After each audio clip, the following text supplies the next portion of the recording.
Welcome to a new video. Let's take a look at some new I Don't Work Here Lady stories. The first story is called A Beautiful Day for a Train Ride.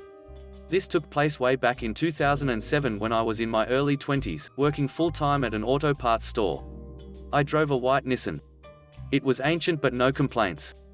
It's 7 a.m, I'm driving to work one morning and pull up at a crosswalk to allow a dog walker to pass me. Without warning, my passenger door opens and a gentleman hops in next to me. He nods, says a friendly hello, and buckles his seatbelt. He was a sweet-faced, white-haired senior, wearing a sweater and brown pants, definitely in his 80s. I stared in shock and stumbled my words, totally bewildered by what was happening. He saw my expression and said, "I'm sorry, to the train station, please." That's when I saw the taxi rank near the crosswalk. Taxis here are white but definitely not hatchbacks like my car was. He had a big cheery smile and, still puzzled, I realized that the local train station was 2 streets away from where I worked. I was heading past there anyway. And he didn't seem dangerous, so, why not? I relaxed a little, shrugged, and said, "Sure thing." We drove off together and he peered out the window, smiling. He said, "You taxis are much quicker these days. It's a beautiful day for a train ride, don't you think?" He looked at me, still with this big smile. "I'm Jerry, lovely to meet you. I'm meeting my friend for breakfast today. I'm so excited. I haven't been on the train in years. All my friends have passed on and I don't really need to go out of town." Well, not until I made a new friend recently. It's funny how life goes, isn't it? I have a breakfast date. Can you imagine? "Well, that sounds lovely, Jerry. Where are you off to?" He cheerily described the town he was visiting and described the store he wanted to visit while he was there. We chatted the whole way and I was so taken by how upbeat and cheerful he was. We pulled into the offloading zone outside the train station and he pulled out his wallet. I jumped in, saying, "No charge, mate, I don't have my meter working yet." He was chuffed. It was a chilly morning. I walked him to the ticket office. There was a heated waiting room he could sit in until his train arrived. He thanked me, smiled, and said, "It's a beautiful day for a train ride. You take care now." Take care, Jerry. It's been 11 years and I often find myself smiling when I remember him. The next story is called, I Want to Speak to Your Manager. I'm a youth worker and part of my job involves taking clients to a bowling alley. I do this a few times a week, sometimes more than once a day, and usually at odd times like 9 a.m. Monday. So the place is basically my second office and we have a good relationship with the proprietors. During the quiet hours, they only have 2 staff working, one in the office, and one behind the scenes. It means that often, there's a bit of standing around waiting when the front of house staff member is in a different area. Myself and the other weekday regulars, mostly senior bowlers, are used to it. It actually works well for me because part of what I'm doing there is teaching my clients social skills and coping strategies. So having to occupy yourself and be patient and polite is a good teaching moment. My client and I have finished bowling, and we're sitting at the cafe eating and talking quietly when a man approaches the unattended cafe. He immediately starts huffing and pacing restlessly. I side-eye him but keep talking to the kid. A minute later he comes and looms over our table and says, "Excuse me," in an aggressive tone. Now I've got my calm neutral face on but inside, I've started gibbering because I hate confrontation and this guy is actually massive. The kids I work with are really fast to anger. And they often get very protective of their workers, in a sweet but messed up kind of way. So, if this guy tries to start something, there's a good chance there will be red and blue flashing lights in my immediate future. So I inquired politely, "Yes?" I was keeping one eye on the kid, one hand on my phone, and a vapid smile on my face. "How about you do your job?" He leaned down over the table. His breath was as unpleasant as the rest of him. I was surprised because sitting at a bowling alley eating curly fries with a 15-year-old at 10 a.m. on a Tuesday was my job and I was doing it. I was also alarmed because said 15 years old has become very still and very tense. This is not a good sign. I moved back in my seat and resumed the vapid smiling. "Sorry, I don't work here. Sometimes you have to wait a minute for someone to see you and come over, but otherwise, maybe try the front desk?" "Well, you are dressed like you work here." He leaned over more and jabbed my chest. The staff at this bowling alley wear black trousers and orange polo shirts that match the orange walls. I was wearing nothing like that and a lanyard with the word "staff" printed on it. I held up the company ID card at the end of the lanyard, which identified me as an employee of the non-profit I work for. "No, sorry, I work for this company. We're customers here. Now, if you don't mind, you're being very rude.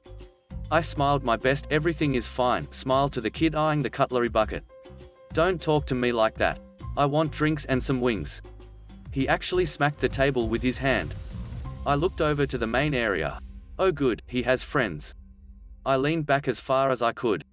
The wall was behind me, tables on either side, and he was blocking my exit. The kid stood up, a really bad sign. The staff member spotted us and started rushing over. We had time for a few rounds of, I want to speak to your manager, I don't work here though, please let me out before the actual manager of the bowling alley reached us. He pulled the guy away so I could get up, but the dude wants to speak to my manager and won't let up. The manager says, I am the manager here. The dude said, you're her manager? And the manager said, no, she doesn't work here. The dude said to me, I want to speak to your manager, now. At this point, I figured, why not? I handed him one of our company business cards, and said, ask for my manager's name. He turned away to dial the number and I grabbed the kid and whispered, now, watch him make an idiot of himself. The kid laughs and relaxes a bit, and the three of us stand in a row and watch this guy call my actual manager and complain that I wouldn't serve him. My manager actually took the complaint on an official form and made me sign it when I got back to the office. It ended up as a joke and is stuck up on the staff notice board. Meanwhile, the dude is banned and the bowling alley gave the kid a huge pile of free arcade tokens in apology. The last story is called, Making New Friends. A few years ago, I was a sweet summer child freshly out of college with zero ideas about what I wanted to do with my life. I was a homeowner after the maternal unit moved overseas and gave the house to me. I decided to work for a house painting company for one summer while I got my metaphorical ducks in a row. The next summer, I was out of the painting business and working as an EMT. This meant sometimes I would have a full day or two off. I noticed my house was in need of paint touch-ups. So I decided to do them myself. I had brushes, paint, and nothing to do, so I went at it one Tuesday afternoon. I'm working on the frame of the front door, dressed in old painter whites and a shirt with the sleeves cut off. I sit down to let the primer dry and have a break. I'm happily perched on the front step when I notice a "Can I speak to your manager" haircut with a face that looks like she just ate 12 lemons staring at me from the sidewalk. My front lawn is decently long and slopes down a hill, but I could see an artery pulsing in her neck from my spot. She had a dog next to her, so I just wave and say, "Cute dog."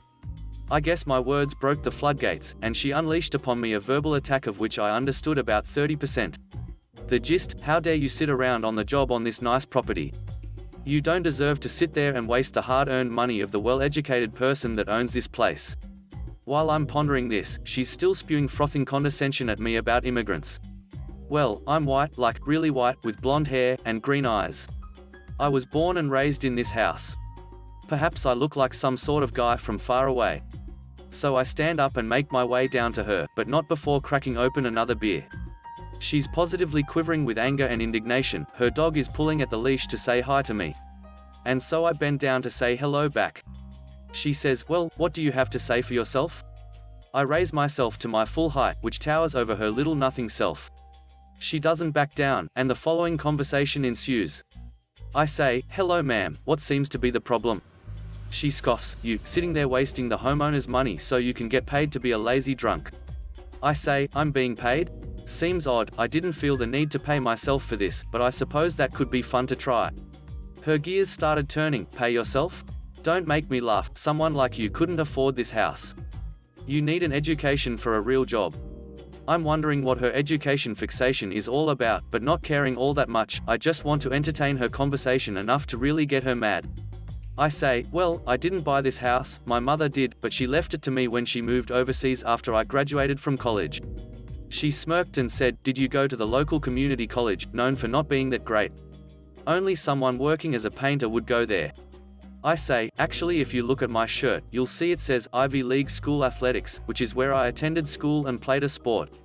I am in good shape because of that, so I figured I would keep that up by working on improving my own home while having a few beers to cool off in this heat. Did you attend community college? Because if so, I can see how you might not be able to understand that. There is absolutely nothing wrong with that community college, it's where I got my EMT license."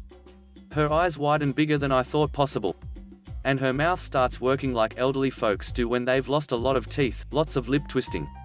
This culminates in her reading her ugly head back, and spitting on the front of my shirt. Quote, You probably stole that from someone. I'm not sure what I'm ungrateful for, so I tell her it's been fun, but I'm going to continue working and turn to walk back up the lawn. She grabs the back of my shirt and attempts to pull me backward. It doesn't work, so I spin around and smack her hand off me. She was flinging herself all over my lawn, howling.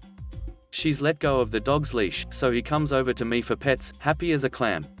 Her yodeling has brought some of the neighbors out of their homes, including my cool next door ones.